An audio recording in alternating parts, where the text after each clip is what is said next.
Greetings and welcome back to the channel. Tonight we're going to talk about the economics of Major League Baseball. So I think we can all agree that it seems like Major League salaries and hence prices have gotten out of control, but let's look at the math and the historical context and key inputs surrounding that. So simply put, it's really about the law of supply and demand. According to the NCAA, about 1 in every 200 high school seniors who play baseball will actually be drafted, and only 7% of them will actually play.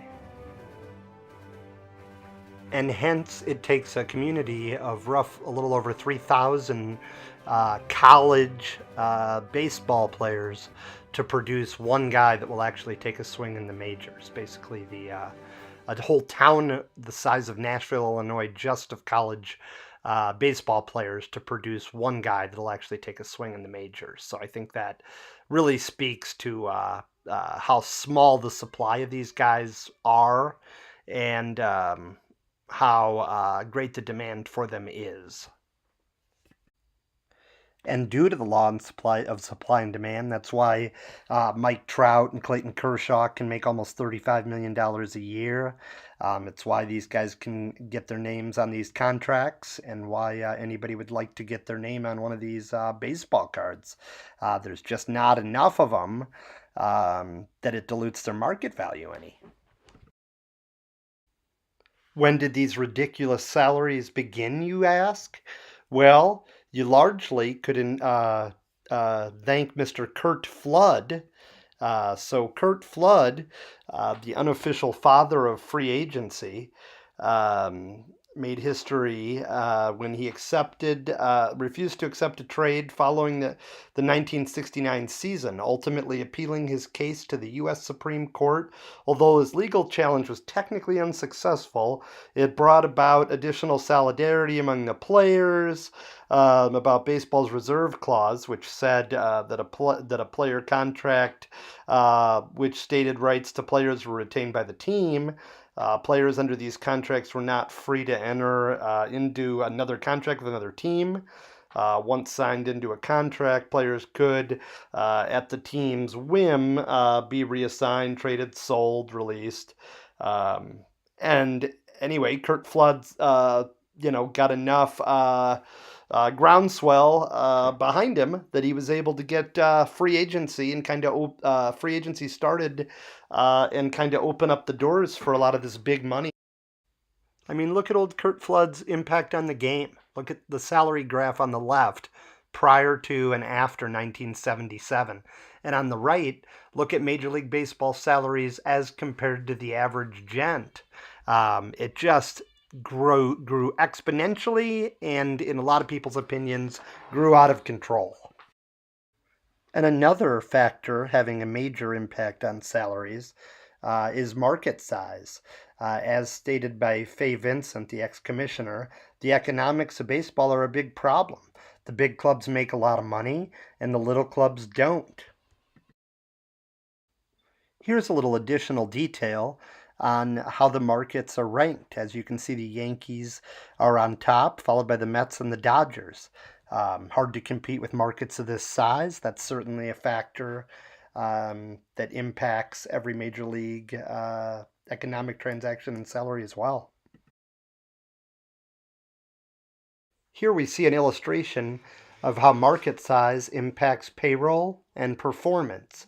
The vertical axis shows payroll. The market rank goes along the horizontal axis, and as you can see, as you move up the line, there's an increase in wins. So it's hard to argue that it doesn't make that market size doesn't make a difference. I mean, let's look at wins versus salary over a period of decades. I mean, you'd be hard pressed to tell me that you couldn't see causation, if not correlation, there between payroll and results by viewing these graphs. And then you say, yeah, cap, but isn't that offset by the salary cap or luxury tax anyway? Well, yes and no, because only half that money goes towards leveling payrolls. And if you notice, the Yankees, the Dodgers, and to some degree the Red Sox are the only ones really paying into that, over time in great amounts anyway. So, although it's strategically important, I think that it might not be as strategically important as a lot of people think it is when it comes to payroll. Okay, Josh, I'm understanding what you're saying here, but how are we quantifying these very high, seemingly ridiculous values on these players? What kind of metrics are we putting on that? And to answer your question there, what's being used now is something called WAR. What is it good for? Absolutely nothing. Ha! No, that's not wrong. WAR. And WAR is wins above replacement, and it calculates how your guy's doing. Picture a free agent you want to sign, as compared to the average.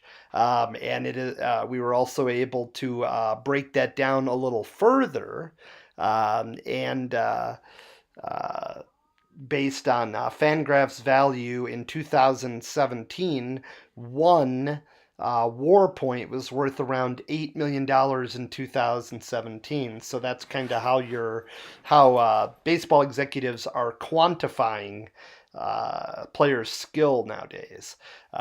There is somewhat of a loophole in the system. For instance, if a second baseman had the same offensive numbers as a right fielder, the right fielder would appear a lot less valuable, because you're probably comparing that outfielder to other, in this calculation, you're comparing that outfielder to other people at his position, whereas a second baseman that's, say, hitting 275 might not look great above, as compared to outfielders, but is going to look great against his competition. So, war or wins above replacement.